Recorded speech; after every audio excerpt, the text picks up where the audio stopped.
2 письма и 2 ответа. С вами Светлана из Флориды. Получила вот такое сообщение. Спасибо за эмоциональный рассказ. Просьба рассказать о том, какие продукты и их сочетания позволяют держать сахар ровным. Это, конечно, самое важное.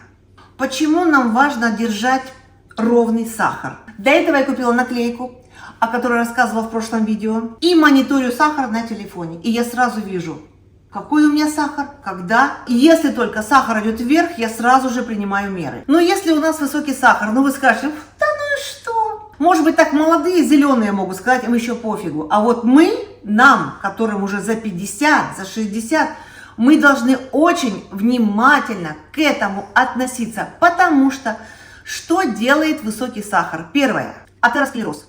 Плохой холестерин липнет к сосудам, потому что сахар делает коррозии сосудов. К этим микротрещинам липнет плохой холестерин. Это называется атеросклероз. Инфаркт миокарда, коронарные артерии забиваются. Кровь не идет к мышце сердца, некроз тканей. Инсульт. Хрупкие сосуды мозга не выдерживают давления и перекрываются бляшкой. Прекращается питание мозга, паралич или потеря речи. Диабетическая стопа, нарушение нервов и сосудов в ногах, полная потеря чувствительности, незаживающие раны, риск ампутации, ретинопатия, коррозия мелких капилляров сетчатки глаза, кровоизлияние внутри глаза, отслоение сетчатки, полная слепота, нефропатия, сахар разрушает почечные фильтры, белок вымывается из организма, отказ почек, пожизненный гемодиализ, болезнь Альцгеймера, хроническое воспаление мозга из-за инсулинорезистентности, гибель нейронов, деменция, потеря личности, кандидоз инфекции, высокий сахар, идеальная среда для грибков и бактерий, иммунитет не справляется, гнойное поражение органов и кожи. Вот поэтому я слежу за своим сахаром. Просто я хочу сказать, что вы должны такой патч себе все-таки поставить, чтобы точно знать, что именно вот у вас, каждого конкретного человека, вызывает повышение сахара. Теперь про меня. Что я делаю, если я вижу, вдруг я съела сухофрукты сегодня утром, допустим, и у меня повысился сахар, пошел в космос. Что я сразу делаю? Вы знаете, проще простого. Я начинаю делать приседания. Я приседаю 25 раз. Глубоко, прям до пола. Да, не так вот. И 10 раз отжимаюсь. И сейчас я вам покажу еще один классно снижает сахар. Вот ты его ешь, и он снижает сахар. И это простой кефир. И сладости добавляю аллюлозу. Беру стакан, наливаю кефир, добавляю чайную ложку аллюлозы. Это заменитель сахара, который не поднимает сахар. В кефир. Хорошо размешиваю. Ой, это так вкусно. И самое главное, сахар от этого падает у меня. А вы проверьте, будет ли падать у вас. Я не могу гарантировать. У всех разный организм. Проверьте. Если сахар ровный, и вы следите за этим, то никакого голода не бывает. Можно вообще не есть. И второе сообщение. Спасибо, Светлана. Уже приседаю, тема интересная. У меня часто простуда. Расскажите, как нам лучше лечить? Пожалуйста, привет с Таганрога. Расскажу про себя. Как я сама избавляюсь от простуды. Первое, самое первое, что я делаю, это вот такой препарат. Он продается везде, в каждой стране, в России, в Европе, в Америке. Препарат. Это самое первое мое средство. Несколько раз рассказывала, но никто не обращает внимания на него. Это гомеопатический препарат. Выглядит вот так. Это набор таких гранул. Я беру вот так одну гранулу, вытаскиваю одну, вот так открываю крышечку, там вот такие гранулы. Из чего они сделаны? Секрет фирмы, полишинеля, я не знаю. И я советую всем, первое средство, только вы почувствовали себя плохо, сразу вот это. Второе, надо пить много жидкости. Это вот самое главное, горячий. Чем полоскать горло? Я полощу чайным грибом. Какое-то першение, прям вот берете глоток и прям в горле полощите. Перед тем, как вы ложитесь спать, уже почистили хорошо зубы. Вы знаете, что простуда вся, она вызревает у нас во рту и в горле. Поэтому зубы, язык должны быть стерильный, идеально, хорошо вычищенный. Конечно, я чищу своей зубной пастой, которую я делаю не покупной, с сахаром. Делала видео на тему, как я делаю зубную пасту. Вот этой пастой я чищу 3 раза. Щетка у меня электрическая Oral-B. И когда у нас рот чистый, и мы идем спать, у меня вот такое средство. Это прополис. А вы можете найти у пчеловодов настоящий прополис. Откусываю кусочек, разжевываю его во рту, он становится липкий, мягкий, и накусываю его на коренные зубы. Прижимаю на одну сторону, второй кусочек на вторую сторону. И вот так вот я сплю прямо с накусанным прополисом. Прополис бережет нас от бактерий всю ночь, и мы выздоравливаем. Применяйте все лечебные средства, которые продаются в аптеках также. Ну а теперь идем в Walmart, и я вам покажу, чем вообще мы, ну и американцы, лечатся от простуды, что мы покупаем без рецепта. Пошли. Мы идем в Walmart, и знаете зачем? По вашим просьбам хочу показать, чем мы лечимся здесь от простуды. Первое время, когда мы приезжаем из России или со стран СНГ, мы в шоке, потому что тех лекарств, которые были, мы там бегаем, ищем русские магазины, но не все лекарства там есть. Что-то привезут, кто-то что-то, но основного все. А здесь совершенно другие лекарства. И я сейчас вам покажу, чем мы лечимся от простуды. Вот здесь полки с лекарствами от простуды и от гриппа. Первое, что мы используем, это мы используем Quil. Он может быть в сиропе, или может быть Night. Вот Night это значит синий, это обязательно ночной, а оранжевый это дневной. Разные фирмы, это сироп, а это чаи. Разные фирмы делают, ну, то же самое, только вот видите, это для ночи, это оранжевый для дня, а вот этот вот для дня и ночи сразу пакетик, вот тоже дня и ночи, это день. То есть разные компании этот Quil выпускают свои пакетики, ну, примерно одно и то же. Что это такое и почему это первое средство? Ну, они действуют, как бы это база, они действуют моментально, чтобы мы могли дожить до вечера. Если имеется в виду не сонный, вот. А если мы берем ночной Quil, то чтобы вырубиться и проспать всю ночь, снимает все сразу, боль, жар, кашель, все проходит. И мы чувствуем себя как бы людьми, заложенность носа уйдет. Вызывает побочные эффекты такие: панику, нервозность из-за фениллефрина. И если вот ночной выпить днем и не лечь спать, то можно упасть вообще и серьезно удариться. А также печень страдает от этих лекарств, естественно. Нужно восстанавливать печень. И ни в коем случае нельзя употреблять с алкоголем, смешивать.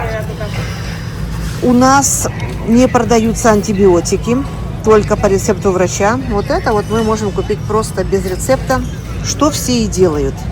Вот такие чаи, ну типа порошок такой, типа чай, типа называется в чай, в горячую воду.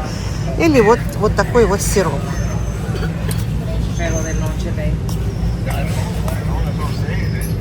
Это американская классика. Вот с чем лечатся люди от простуды здесь. Товар, который самый знаменитый, это у нас таблетки. Называется Mucinex. Mucinex тоже разных фирм бывает. Вот Mucinex. Это таблетки от кашля. И разные фирмы. Что это за таблетки?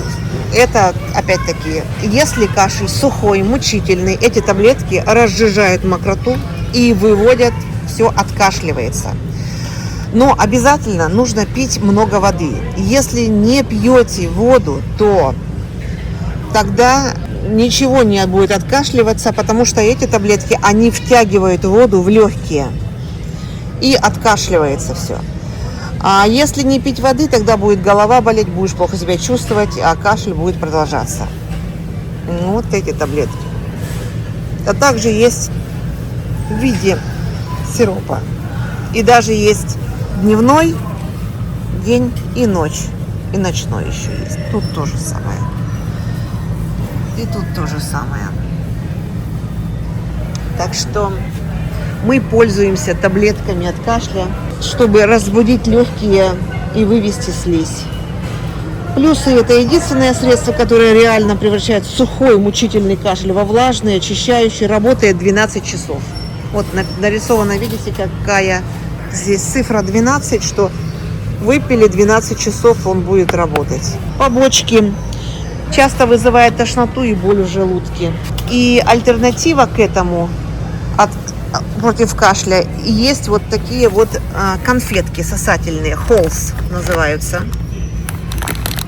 Вот тоже с ментолом, ну и с разными добавками. Просто конфетки. А также вот эти вот тоже, они натуральные. Это без сахара, заменитель сахара там. Ну, вот тут вот еще такие конфетки. Септакол, также конфетки от кашля. И вот такие вот еще спреи. Если болит горло, пшикать в горло. Вот, пшикалка здесь. Вот эти септакол и все вот эти вот, они просто обезболивают. То есть у нас подразумевается, что само пройдет. Надо обезболить. То есть замораживают горло бензокаином. Легко и просто. Вот спрей. Попшикал. И горло не болит. Но нельзя использовать детям до 6 лет, потому что нарушается глотательный эффект слегка. А детям до 6 лет, в общем, противопоказано в смысле, что они могут подавиться, если что-то будет глотать, есть. Ну, а взрослые как-то справятся, но все равно надо быть осторожным. Так что вот эти вот все конфетки можно использовать. Но самое лучшее — это вот таблетки от горла. Выпил, и 12 часов все, у тебя откашливается, и кашель проходит. Следующий популярный у нас средство от простуды — это Имерджен. Имерджен. Ой, извините, упала. Это тоже, они с витамином С в основном, то есть ударная доза витамина С. 1000 миллиграмм, 1000 миллиграмм, 1000 миллиграмм, 1000 миллиграмм. Это считается, что витамин С, ударная доза, помогает быстро справиться с простудой. То есть как-то восстанавливает иммунитет и помогает. Но нельзя пить более 3 дней, потому что, во-первых, может воздействовать, могут образоваться камни в почках, если постоянно это пить. А также может болеть желудок от такой ударной дозы витамина С. Но это тоже в пакетиках.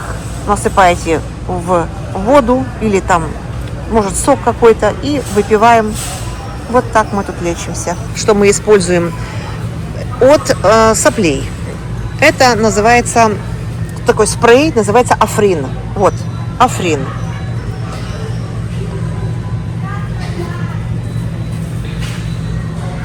Африн сразу убирает отек из носа, и сопли пробиваются моментально. Вот, такой еще пшикалки. В общем, в нос. Вот. Вот, вот. Но, как и все остальные препараты, конечно же, он имеет свои противопоказания. Такие, что нельзя пшикать больше 3 дней в нос, иначе нос самостоятельно перестает дышать вообще. И уже называется медикаментозный ринит. Вызывает привыкание, поэтому осторожно с этим Африном. Сопли пошли, попшикали день, ну или 2, и все. Что я могу сказать от себя? Что американские лекарства очень сильные. Они не лечат саму простуду или вирус, они просто выключают ваши страдания, и поэтому не пейте их неделями, если за 3 дня не стало лучше. В таком случае нужно идти к врачу. И всегда читайте состав на коробке. Если на коробке написано ацетаминофен, значит, тайленол нельзя пить. Вот давайте посмотрим.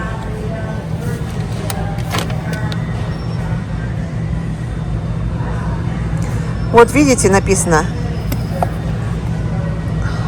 ацетаминофен. Все. Если такая надпись есть, значит, тайленол нельзя пить. Имейте в виду. Погодите, стоп. Мы же забыли. Если вы еще не подписаны, то скорее подпишитесь. И мы продолжаем. Также есть натуральные средства. Кто боится химии, тут у нас просто рай в Walmart. Посмотрите. Против вирусов мы используем бузину. Называется elderberry. Вот ягодки. Это вот мармеладки. Обычно есть сироп. Так, а где сироп? Что-то я сиропа не вижу, наверное, кончился. Ну вот разные конфетки, мармеладки. Вот посмотрите. Разных фирм. Эти в каком-то сахаре. Вот тоже. По $10, по 7. По-моему, вот этот вот, тут что-то такое тоже с этими ягодами связано. Продаются различные такие для дыхания. Вот специальные такие таблетки, которые кладете сюда и вдыхаете. В основном здесь эвкалипт, ну и могут быть вот мята еще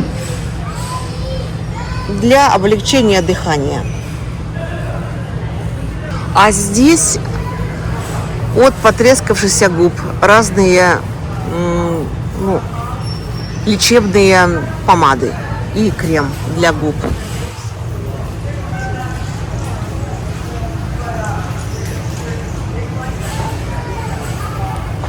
Также я иногда беру риколу. Это тоже конфетки такие, леденцы с лечебными травами. Тоже хорошо помогают, натуральные и хорошо облегчают от горла и от простуды. Вот даже есть такие sugar-free, то есть без сахара, лимонные, витаминные, есть с витамином С. Вот я беру иногда вот такие, когда приспичит. Мы в основном не допускаем, чтобы этого не было. Мы уже в том возрасте, чтобы болеть простудой. Вообще аптека у нас тут большая, в Walmart, например. Ну, это зависит от хозяина Walmart. Кто-то более внимательно относится. Где-то больше, где-то меньше. Но я хотела здесь купить сегодня витамин В12. Вот жидкость. Вот он в каплях. Стоит недорого. 6,88. Вот такой бывает еще в конфетах, но там много сахара. Я беру в основном такой.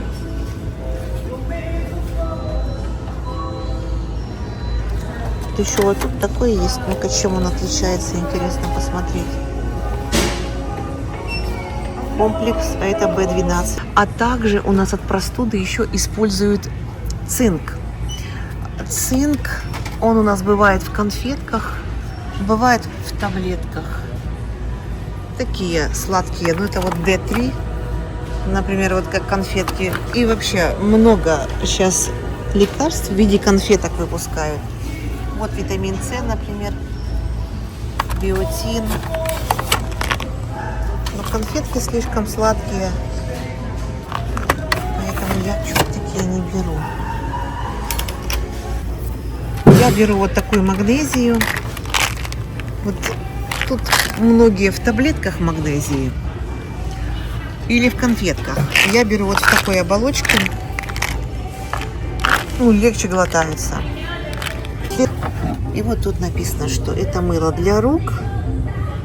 Вот. Как раз мне вот такой нужен. У меня есть здесь такой Спенсер, но вот мне нужно рефил. Одну упаковку возьму, вот этого достаточно будет. Продается здесь магнезия. И тут у нас написано, вот магнезия. И написано, что убирает боли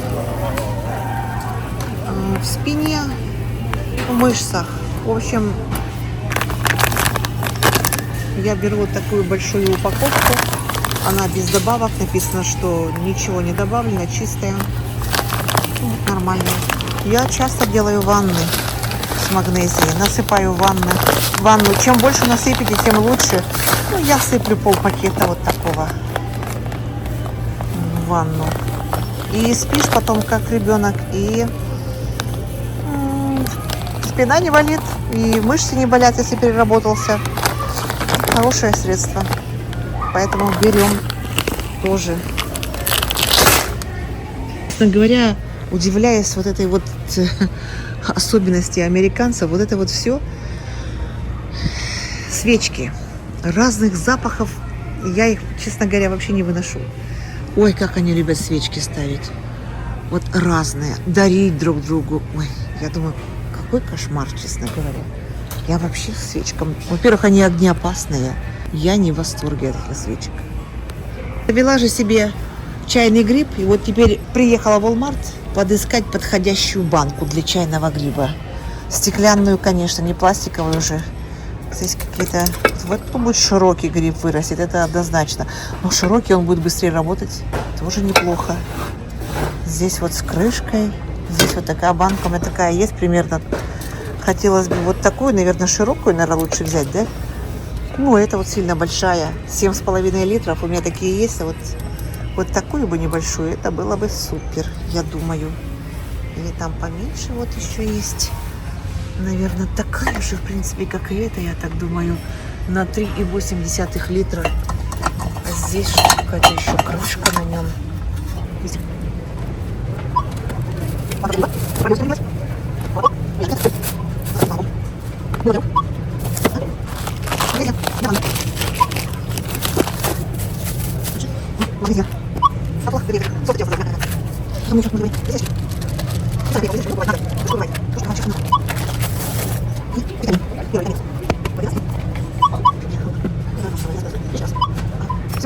Кстати, я всегда передаю привет в конце видео. Так что воспользуйтесь этим и дайте мне знать, из какой страны вы меня смотрите, чтобы я могла передать приветик и вам в моем следующем видео. Сегодняшнее приветствие Марине из Республика Коми, село Визинга, Россия. И Тамаре Елисеевой из Алматы. Всего хорошего вам, друзья. Жду вас завтра на новое видео. Пока!